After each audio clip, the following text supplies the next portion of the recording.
Se você curte velocidade e quer saber tudo sobre o desempenho dos brasileiros que estão competindo nas pistas internacionais, seja bem-vindo ao podcast Mundo Afora, uma plataforma de conteúdo associada ao site F1 Mania.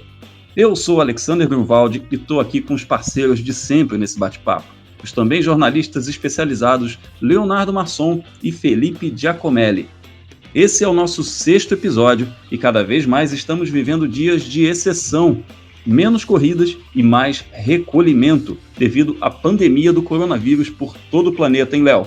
Olá, pessoal que acompanha a gente. Pois é, a gente esperava um início de temporada aí no último final de semana, mas ela não aconteceu por conta da pandemia do coronavírus, né? Diversos campeonatos, diversas confederações no mundo cancelando a realização das corridas, adiando o início dos campeonatos, como forma de proteger não só pilotos, dirigentes, mas o público também. Uma decisão certamente, né, que é acertada por parte dos organizadores de corrida, não só no mundo inteiro, mas aqui no Brasil também, né? E é um momento da gente ter que esperar realmente um pouco mais para que as corridas comecem de fato, né, para que a gente possa acompanhar as competições em segurança, né, por mais que a gente goste das corridas todas, mas o momento não é para isso, a gente tem que ficar seguro para que realmente a gente consiga aí conter essa pandemia, né, e que ela termine e não prejudique tanta gente assim. E durante esse episódio nós vamos saber de alguns brasileiros que estão na Europa, como anda a situação por lá, e quais as perspectivas para o futuro deles, das categorias que eles pretendem disputar em 2020,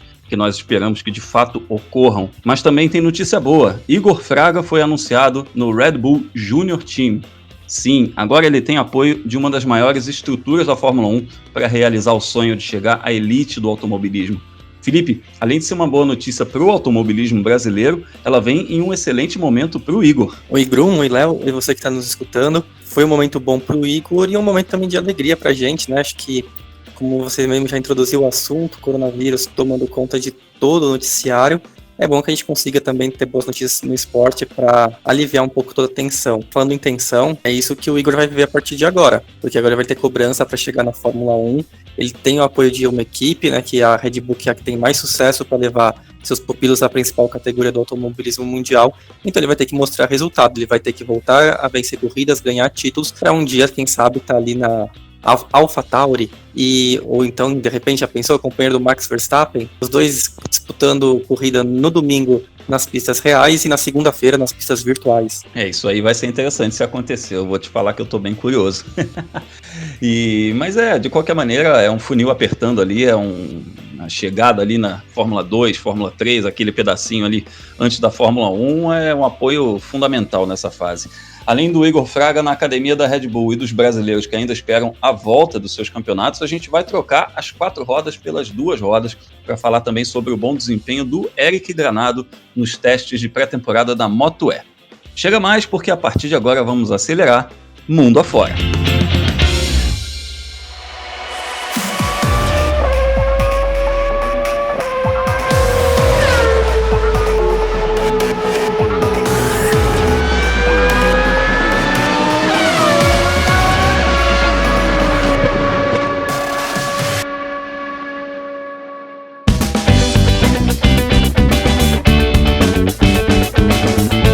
Começamos pela Europa, notícia que chegou da Áustria, com conexão na Inglaterra, lá em Milton Keynes. Igor Fraga é o novo integrante do programa de jovens pilotos da Red Bull. O brasileiro vem de uma temporada muito forte na Fórmula 3 Regional Europa, onde foi o 3º colocado, com um time ali de menor estrutura que os concorrentes. Foi um destaque realmente do campeonato.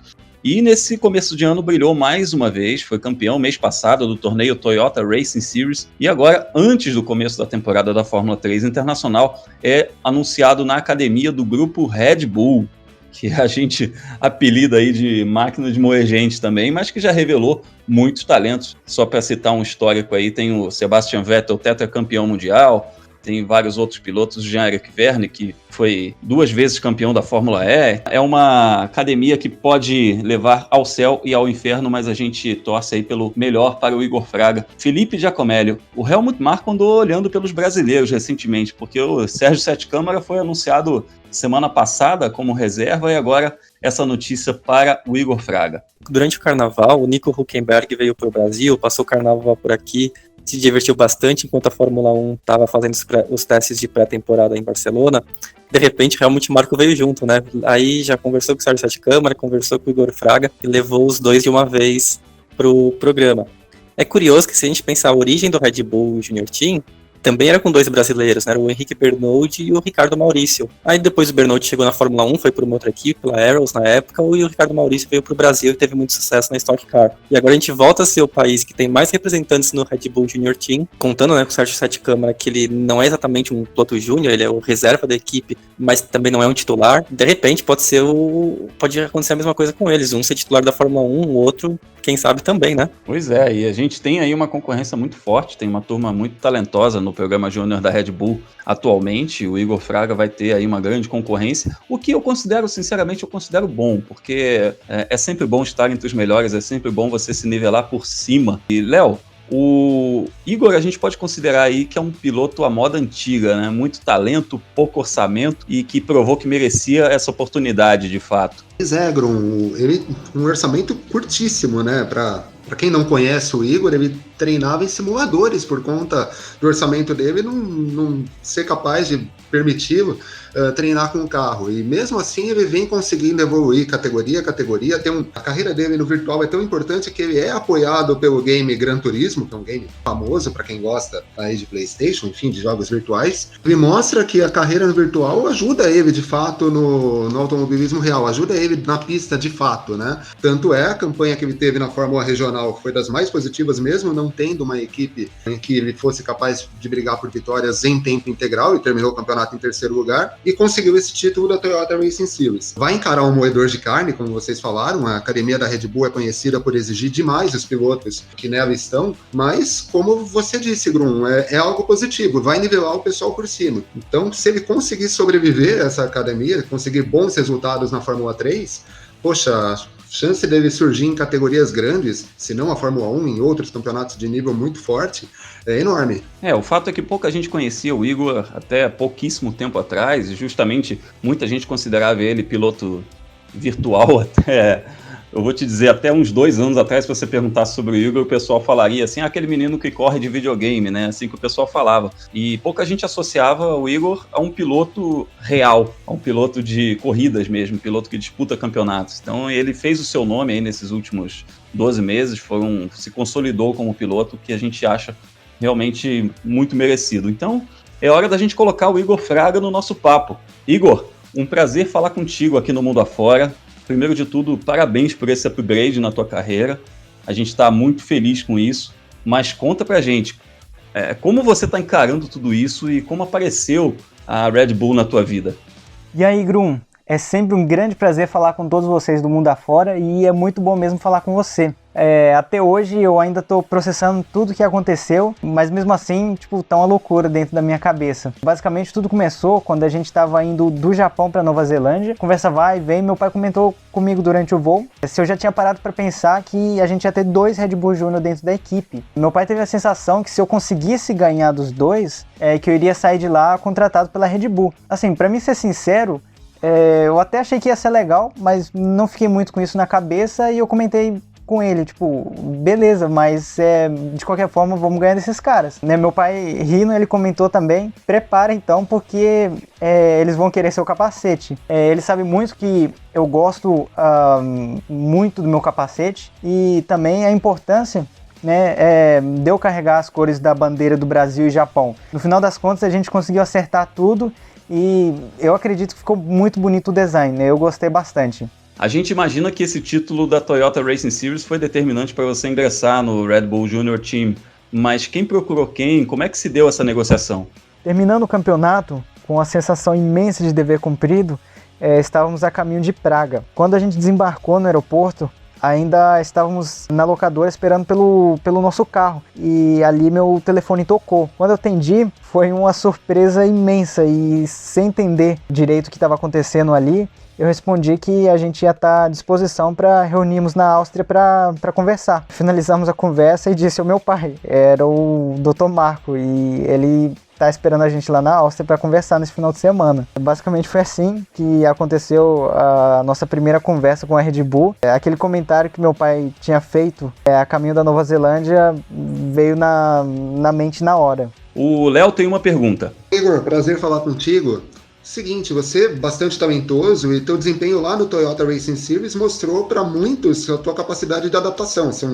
Foram 5 etapas em 5 finais de semana seguidos. Torneio de tiro curto, muitas corridas, condições as mais variadas, pistas diferentes, aderência variando, enfim, duração de provas distintas. Queria saber, você conseguiu sair bem.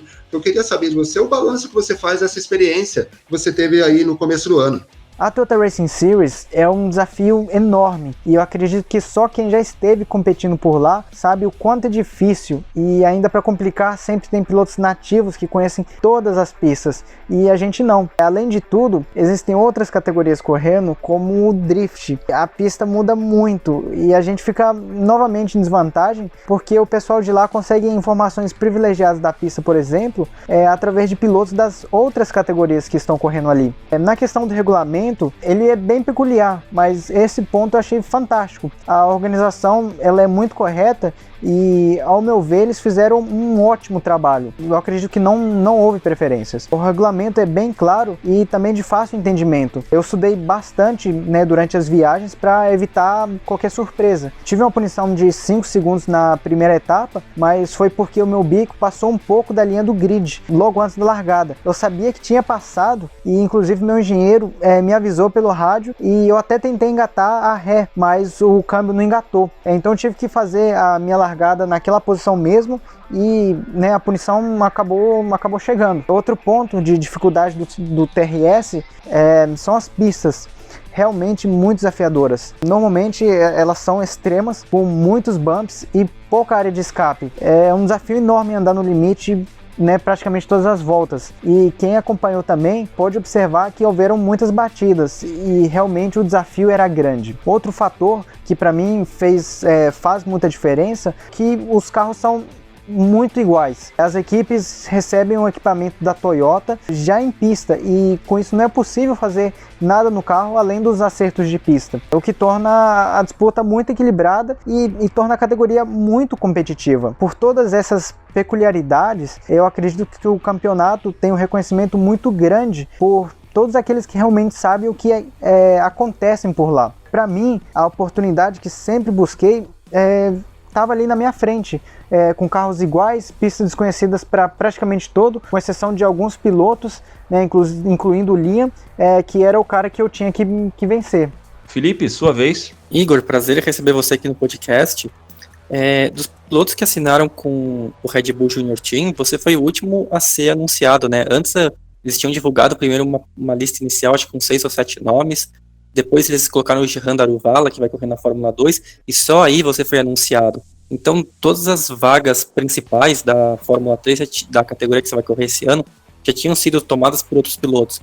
Você considera que você vai correr em desvantagem, levando em conta até mesmo que seus colegas da Red Bull eles estão em equipes melhores da Fórmula 3? Realmente, a Red Bull me descobriu depois que a gente já estava com o campeonato, a equipe acertados para esse ano. Considero estar em desvantagem, mas somente em relação aos resultados do campeonato. E essa não é a única forma da Red Bull me avaliar.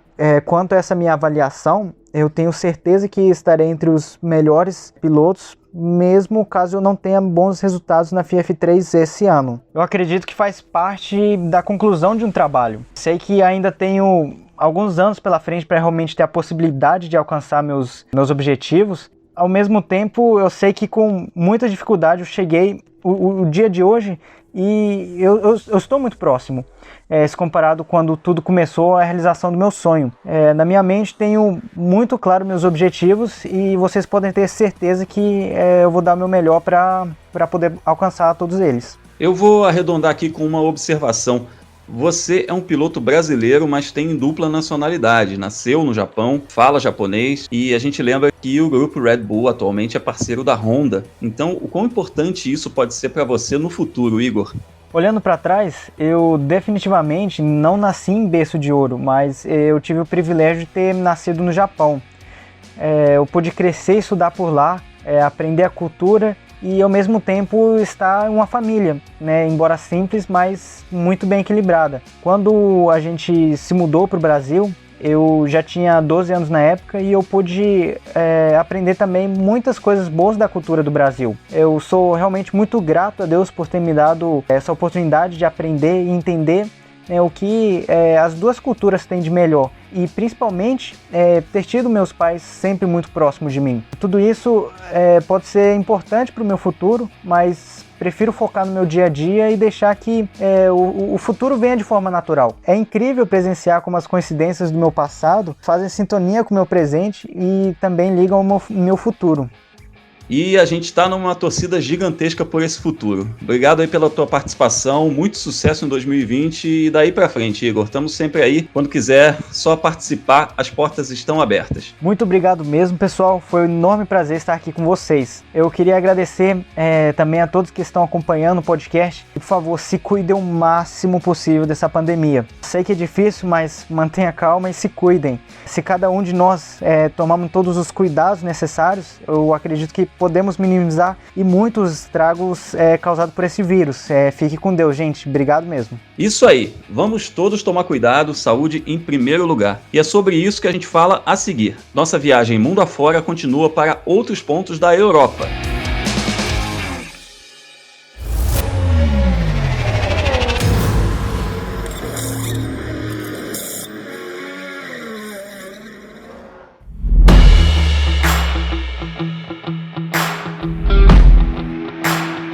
Seguimos na Europa de olho nos brasileiros que estão no Road to Fórmula 1, mas que estão com seus campeonatos paralisados ou adiados devido à pandemia do coronavírus que atingiu aí um ponto crítico na semana passada. Em todos os cantos do planeta, os governantes tomaram medidas, fecharam fronteiras, recomendaram que a população se recolhesse em suas casas, fecharam museus, bares, cancelaram todo tipo de evento que tivesse aglomerações aí de qualquer nível. E isso, evidentemente, se refletiu no esporte. MotoGP, Fórmula 1, Fórmula E, Indy, NASCAR, Stock Car aqui no Brasil, vários outros campeonatos. Todos esses campeonatos foram atingidos. 24 horas de Le Mans foram adiadas para setembro. A própria Olimpíada de Tóquio está ameaçada. Então são determinações que vão além do âmbito esportivo, é uma questão de saúde pública e pelo bem da população mundial. Nada de esporte a motor, pelo menos até maio. Eu vou chamar aqui a participação de dois brasileiros que estão na Europa nesse momento, Felipe Drugovich, da Fórmula 2, e Guilherme Peixoto, da Fórmula 3 britânica. Primeiro de tudo, Felipe, conta pra gente em que parte do mundo você está e como estão as coisas por aí, com todas essas restrições devido à pandemia do coronavírus, o que você tem visto. Qual o cenário aí nessa região? Bom, no momento eu estou perto da minha equipe, da MP Motorsport, que fica no entorno perto de Rotterdam, na Holanda. Basicamente eu estou num apartamento aqui, porque normalmente durante o ano, durante as atividades quando eu estou aqui na Europa, eu fico na Itália. Mas no momento, pelo motivo do vírus, eles fecharam a Itália. Praticamente eu tive que ficar aqui com a equipe e aluguei um apartamento aqui pra mim. Então, não sei até que dia que vai ficar isso.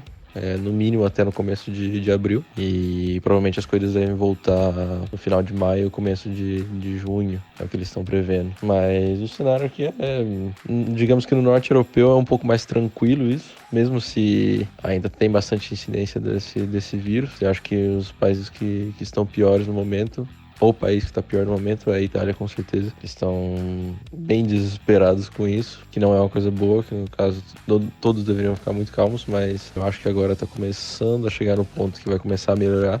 Se Deus quiser, vai começar a melhorar agora e talvez a gente consiga voltar o antes possível para as corridas, né? E você, Guilherme, tá por onde? O que você está vendo por aí?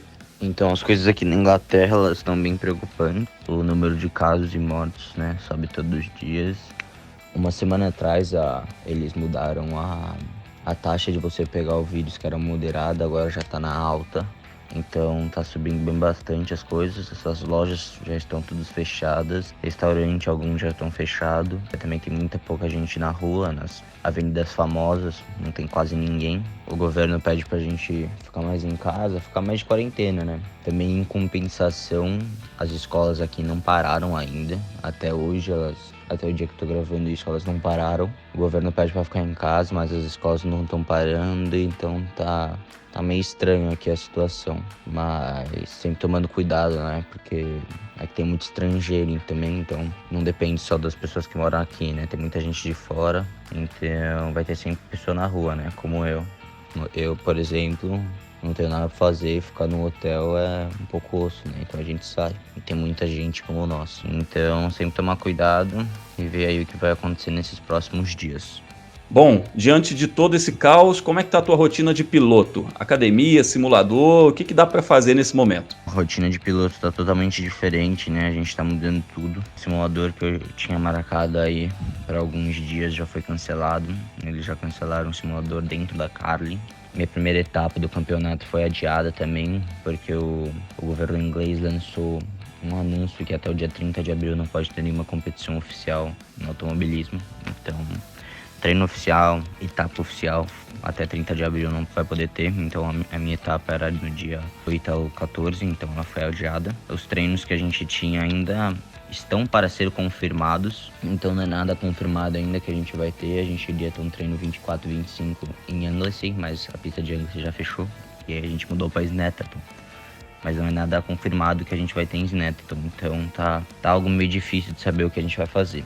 E a academia, por enquanto, todas aqui estão fechadas, mas como eu tô no hotel, tem uma academia no hotel. Então isso dá pra fazer, né? E se manter bem com a alimentação, óbvio, que isso sempre dá pra fazer. E contigo, Felipe? Longe de casa, ainda por cima? Como é que tá a tua rotina? Bom, adiante desse caos que tá com o piloto, principalmente porque eu não estou em casa, é difícil até pra fazer o simulador. Então eu, por enquanto, a única coisa que eu tô fazendo é ir correr na rua ou ir na academia. A única coisa que eu posso fazer no momento. Queria estar junto com o meu simulador, pelo menos para me divertir um pouco e treinar. Não posso entrar na Itália agora e vou ter que esperar mais um pouco. Bom, pra gente liberar vocês, eu quero saber, Felipe, há alguma posição da direção da Fórmula 2 quanto ao campeonato? Sobre quando ele vai começar, se existe o risco de ter menos etapas? Bom, por enquanto a notícia que eu tive da direção da Fórmula 2 é que eles querem voltar com a programação de corridas no final de maio, começo de junho, se for possível, se tiver, digamos, seguro possível para fazer isso, para realizar isso, e que eles querem também manter todas as corridas do campeonato. Então, acredito que, por exemplo, a do Bahrein, que deveria ser essa semana, talvez eles coloquem junto antes da etapa de Abu Dhabi, vão ter que dar uma mexida no calendário. Pelo que eu soube até agora, é que eles vão tentar fazer todas as 12 corridas da Fórmula 2. E na Fórmula 3 britânica, Gui, tem alguma sinalização mais concreta do que vem por aí? A minha primeira etapa foi adiada, como eu falei. O campeonato falou que eles vão tentar remarcar essa prova, que era em Newton Park, né? Eles vão ver se eles conseguem remarcar. Não deram uma data específica quando eles estão tentando remarcar, mas eles estão conversando diretamente com o autódromo e com as equipes para ver uma data boa para a gente remarcar. Agora, o único medo é que a segunda etapa também seja adiada, né? A proibição das atividades automobilísticas na Inglaterra até 30 de abril. A segunda etapa seria 15 de maio. Só que se a situação continuar piorando, provavelmente eles vão prolongar essa data. Então, tem chance sim da minha segunda etapa ser cancelada. Eu acho que menos etapas a gente não vai ter, mas provavelmente o campeonato vai ser começado mais tarde e o tempo de descanso não, o tempo de espera para a segunda ou terceira etapa vai ser mais curto. A gente vai ter mais etapas juntas. A gente vai correr mais em menos tempos, porque vai começar mais tarde e aí eu espero que a gente consiga fazer as 8 etapas que tem no campeonato, que nenhuma seja cancelada, né? Algumas vão ser adiadas, mas espero que a gente consiga remarcar. Bom, vamos ficar na torcida para que tudo se resolva o mais rápido possível, não só para que os campeonatos retornem, mas para que a saúde se restabeleça mundialmente, que essa pandemia seja controlada o mais rápido possível. Eu agradeço aí a participação dos pilotos Felipe Drogovic e Guilherme Peixoto. Vocês têm sempre portas abertas aqui. Obrigado pela participação de vocês. Espero que a gente em breve converse sobre corridas e não sobre isso. E chamo de volta ao papo os meus companheiros Leonardo Masson e Felipe Giacomelli. Léo, dá para dizer que é o mais próximo que a nossa geração já viu de um cenário de guerra mundial, né? Dá sim, Grum, dá para dizer que é o mais próximo que a gente chegou de uma guerra mundial. A gente, acostumado, né? Eu tô com 32 anos, a gente se acostumou a ver algumas guerras que aconteceram aí no início dos anos 2000, invasão dos Estados Unidos ao Afeganistão, invasão a Iraque e tal, mas em termos mundiais a gente vê uma verdadeira operação de guerra para que a gente não tenha mais pessoas contaminadas pelo coronavírus, e isso acaba influenciando não só o mundo do esporte a motor, mas o esporte em geral, o cotidiano das pessoas, né? A gente está gravando esse podcast numa quarta-feira, então aqui em São Paulo a gente tem uma determinação de fechamento de shoppings até o final de semana, academias devem fechar, enfim, uma série de coisas que mudam a rotina das pessoas. Então a gente pede para que todo mundo faça a sua parte. Na TV a gente vê o tempo inteiro falando sobre a importância de lavar as mãos, usar álcool gel, esse tipo de coisa, né? E ter paciência, né? Coisa de 20 dias, um mês, talvez um pouco mais, a vida retorna ao normal e a gente vai voltar a um convívio social normal e a termos as nossas corridas, né? É um momento de dificuldade, mas isso passa, é passageiro. Assim esperamos. Estamos todos fazendo a nossa parte. Aliás, graças à tecnologia nós podemos gravar esse podcast à distância, tá cada um em sua casa, tá todo mundo devidamente protegido, então a gente está aqui conversando, graças à tecnologia, remotamente. E aí eu coloco o Felipe no papo também para perguntar quais as lições que o mundo do esporte pode tirar de uma situação como essa, porque são lições até humanitárias, são coisas que essa geração vai carregar por muito tempo. A gente vai ter uma percepção de mundo diferente depois disso, mas pensando no recorte esportivo, quais as lições que você considera que o esporte vai levar disso tudo, Felipe? O Grum, só entrando no assunto que você começou com o Léo, e você falou que isso é a grande guerra mundial da nossa geração, eu não tenho a menor dúvida. Eu acho que daqui 200 anos as pessoas forem ler um pouco o que aconteceu nesse fim dos anos 1900, início dos anos 2000, tudo vai ser uma página ou outra da história. O coronavírus vai ser o grande capítulo. Então, tudo que está acontecendo agora é um estado de exceção e vai ficar marcado por muito e muito tempo, sem dúvida nenhuma. No esporte, ele atingiu completamente. O esporte virou uma estrutura supérflua. Mas aí tem inúmeros aspectos de como que está sendo afetado. Uma das maneiras é a seguinte: as equipes, elas sempre foram construídas com um modelo de negócio que é baseado em patrocínio, baseado em premiação, dependendo do campeonato, só que elas precisam correr. Só que não tá tendo corrida, então o dinheiro não tá chegando. E aí, vai demitir todo mundo agora e recontratar daqui a alguns meses se as corridas recomeçarem? Ou será que vai todo mundo se manter agora, fazer um monte de dívida para se manter as pessoas com emprego e elas podendo, claro, sobreviver dentro das suas quarentenas? Então isso eu acho que a primeira lição que chega no esporte é essa. A outra é a questão de o que vamos fazer com os jovens pilotos, porque a gente falou hoje com o Igor, a gente falou com o Felipe, falando com o Guilherme, todos eles estão atrás de uma única palavra: superlicença. E superlicença vai abrir uma exceção. 2020 vai ser um ano que não vai contar, 2020 vai contar para quem se deu bem.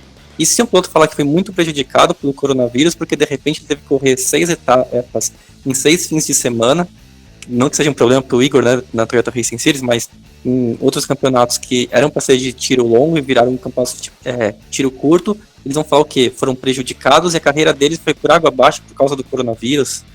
Então todas essas questões, a FIA e os outros demais órgãos que organizam o automobilismo mundial, eles vão ter que responder nos próximos meses. Nesse momento, é claro, a corrida não é uma prioridade, a prioridade é o bem-estar dos mecânicos, o bem-estar dos próprios pilotos, de organizadores, das pessoas que organizam as corridas, dos donos das pistas. Mas a gente tem essa questão burocrática que a gente vai ter que começar a responder a partir do segundo semestre, onde a gente espera, né, que as corridas voltem. Só fazendo um último parênteses, a China recentemente anunciou que as corridas devem voltar em maio por lá. Se a gente lembrar que o coronavírus começou por lá em janeiro, deu 4 meses de intervalo. Então a gente acha que se a gente for levar o mesmo intervalo aqui, lá por junho, julho, os primeiros países que tiverem um surto menor do vírus já pode estar voltando a ter corrida, assim. Vamos torcer para que seja talvez até antes, né? Mas 4 meses acho que seria uma boa expectativa pra gente ter. Vamos torcer e vamos, mais uma vez, reforçando, vamos fazer a nossa parte.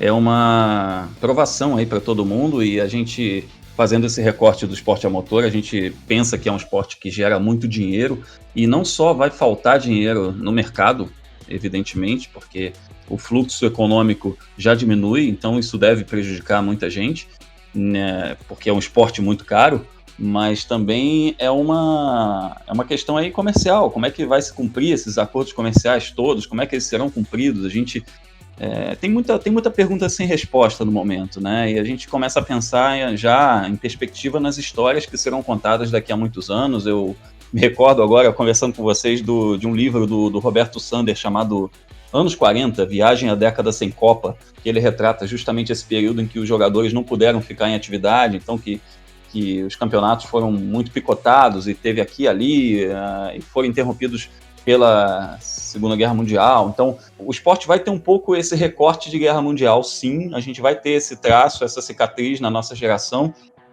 nem que seja por meio ano, nem que seja por meia temporada, mas isso vai impactar de alguma maneira em como a gente conhece o esporte a motor.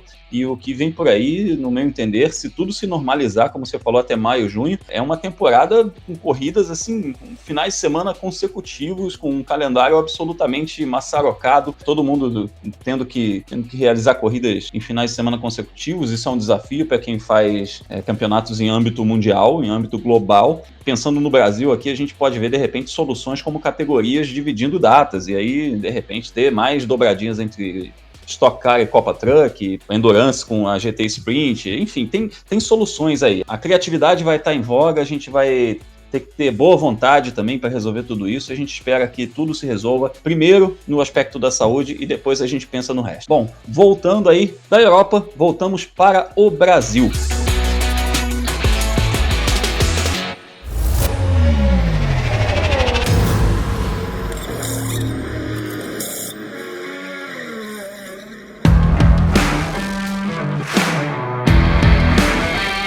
E voltamos sobre duas rodas. Eric Granado já está em solo brasileiro depois dos 3 dias de testes oficiais da Moto E no circuito espanhol de Jerez de la Frontera. Piloto da Avintia Racing, um time que também está na MotoGP, o Eric foi o mais veloz nos 2 primeiros dias, terminou o 3º dia em 2º lugar, atrás do atual campeão da categoria, o italiano Matteo Ferrari. Portanto, um começo muito promissor para o brasileiro, que aí vem no final de temporada muito bom, ganhou 2 provas, ele foi 3º no campeonato e promete bastante para 2020. Vamos ouvir a mensagem que ele mandou aqui para a gente e depois emendamos o papo sobre a Moto E. Fala, Eric! Olá, amigos do mundo afora, aqui é o Eric Granado, tudo bem com vocês? Bom, primeiros testes concluídos com a Moto E em Jerez de la Frontera, circuito na Espanha, o qual tivemos o primeiro teste e em breve teremos o segundo. E foi muito positivo, a gente pôde testar aí durante 3 dias, conhecer as novas evoluções da nossa moto, que é enérgica, que é uma moto, como muitos sabem, é uma moto que é monomarca a categoria, então as motos são iguais para todos. Então foi bem interessante conhecer as novas evoluções, é um novo filtro de ar que temos para refrigerar a bateria, novas evoluções da suspensão, novos compostos de pneus, entre outras mudanças que tivemos aí na moto. Então foi muito bom, eu consegui bater o recorde da pista por 2 vezes, liderei o primeiro e o segundo dia. No 3º dia acabei na 2ª colocação, mas ainda temos muitos pontos para melhorar, ainda tem alguns pontos na moto que eu preciso evoluir e que ainda falta, né, por encontrar o melhor acerto, mas eu estou muito confiante. A gente tem ainda mais um teste antes de começar a temporada oficialmente. Esse teste está previsto para o começo de abril, então estamos aí na expectativa de que ele possa acontecer aí por conta dos vários adiamentos que a gente está tendo nos calendários do mundo, né? Mas a princípio está tudo certo por ser um evento fechado e pequeno, né? Somente com as equipes e pilotos. Então vamos ver aí como que vai desenrolar as próximas semanas. E estou muito motivado para essa temporada, espero conseguir ser mais constante esse ano e em busca de grandes resultados durante a temporada para finalizar o ano aí da melhor forma, tá bom? Então é isso, a gente vai se mantendo em contato com o passar da temporada e espero no final do ano ter ótimas notícias aí junto com vocês, tá bom? Grande abraço, valeu, tchau, tchau. Boa, Eric Granado, sucesso! A gente vai acompanhando a tua temporada e certamente essa aí foi a primeira de muitas participações aqui no Mundo Afora. portas sempre abertas para você. Eu lembro que o Eric é tricampeão da principal categoria do Superbike Brasil e atualmente é o único brasileiro que disputa uma das 4 categorias relacionadas ao Mundial de Moto Velocidade, que são MotoGP, Moto2, Moto3 e a Moto E, essa de motos elétricas. O E é de elétrica e, portanto, é importante também para a indústria que esse campeonato aconteça. Felipe Giacomelli, não é apenas uma questão também mercadológica, é também tecnológica, né? Desenvolvimento. O Grum, a gente espera que as motocicletas sigam os mesmos caminhos que os carros fizeram, né? Que a gente fala em proibir os motores a combustão na Europa nos próximos anos e em algum momento vai sobrar para as motos também.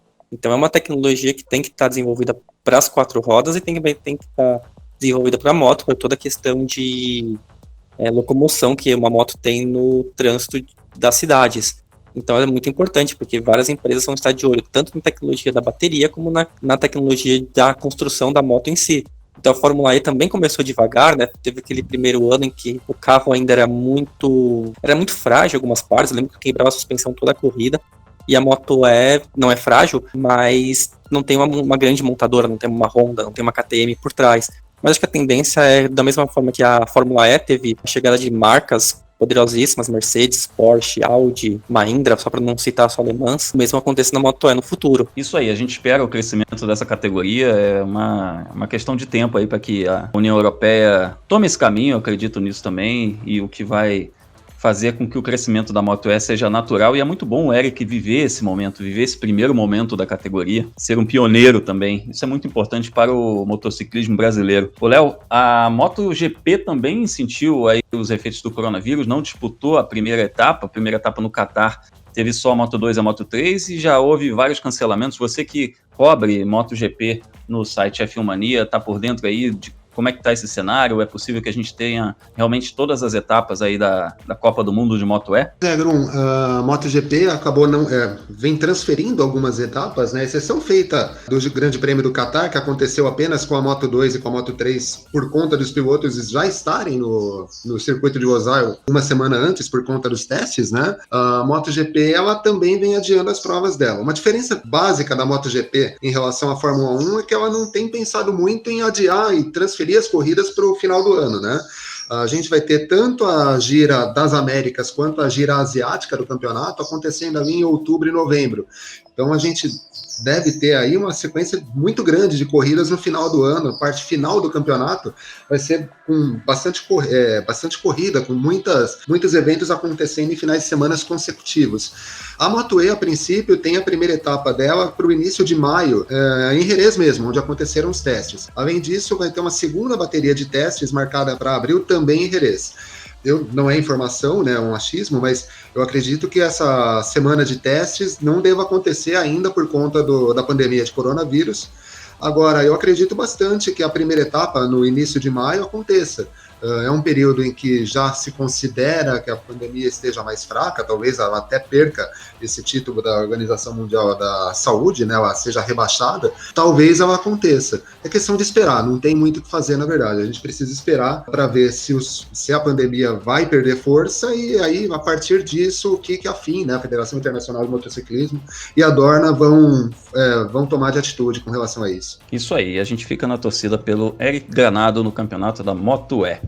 Antes de encerrar esse podcast, eu convido você a interagir conosco nas redes sociais e também apreciar nossos conteúdos sobre esporte a motor. Felipe Giacomelli fala do mundo do automobilismo no blog World of Motorsport, no qual também faz a agenda da velocidade para você acompanhar resultados de corridas e as classificações dos principais campeonatos do planeta. Leonardo Masson escreve no site F1 Mania e também nas plataformas digitais da revista Racing.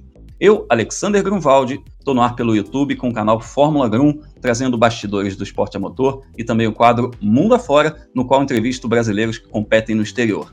Falando em YouTube, eu lembro que além de estarmos em todos os agregadores de podcasts, esse conteúdo também é publicado no canal F1 Mania. Chegando ao finalzinho dessa nossa 6ª edição, agradeço Léo Masson e Felipe Giacomelli pelo papo. Ainda não chegaram os mimos pelo correio, Felipe? Olha, Grum, não chegou ainda não, mas fica nosso pedido, né? Quem quiser mandar pra gente paçocas, a gente está aceitando. Eu pedi nos outros programas ingressos para ver as corridas, mas nesse momento as corridas estão suspensas, então acho que esse vai ser a gente fica difícil. Com a paçoca mesmo. Por enquanto vai ficar só esse pedido. E depois, né, as corridas voltando ao normal, a gente espera que vocês também mandem ingresso, porque a gente vai ficar bem feliz. E como o próprio Grum já falou, quem quiser me seguir nas redes sociais é Felipe Giacomelli, só procurar no Instagram. No Twitter procura por Felipe Giacomelli, que também encontra meu perfil. Nesse fim de semana não tem agenda da Velocidade, por causa da pandemia ter realmente cancelado todos os eventos públicos ao redor do mundo. Então não tem nem sentido de colocar uma programação que não vai acontecer. Mas fica também nosso apelo, né? Sendo possível para você, fique dentro de casa, se proteja. E eu, Léo, Grum, a gente faz conteúdo de esporte a motor, então é uma maneira de passar o tempo. Fique ligado no que a gente tem publicado, falado por aí, e se cuide. Isso aí, prestigie os produtores de conteúdo. O Leonardo Masson, bastante conteúdo no site F1 Mania também. Bastante conteúdo, estamos lá, não só eu, né, mas a equipe toda da F1 Mania produzindo bastante material lá no F1 Mania. Então, quiser ficar informado sobre o mundo do esporte a motor, pode acessar o F1 Mania, também as plataformas da Racing, o blog do Felipe também, é super interessante. E é isso. Quem quiser mandar mimos, né, parafraseando o Felipe, quem quiser mandar paçoca, doce de leite e tal, manda pra gente e a gente mostra no Instagram os recebidos depois. Quem quiser me seguir, Leonardo Marçom no Twitter, Leonardo_Marçom no Instagram. Isso aí, eu sou Alexander Grunwald, sigam lá Fórmula Grum, Twitter, Instagram, Facebook e também o nosso canal no YouTube. Se você curtiu o podcast Mundo Afora da F1 Mania, compartilhe em suas redes sociais, recomende aos amigos. Obrigado a você que acompanhou a edição anterior, está aqui novamente conosco. E se essa é a primeira vez que você nos ouve, seja bem-vindo e volte sempre. No próximo episódio vamos falar sobre as perspectivas dos outros brasileiros que estão ligados aos programas de desenvolvimento das equipes de Fórmula 1 e analisar as novidades sobre os nossos representantes no automobilismo internacional. Até a próxima, valeu!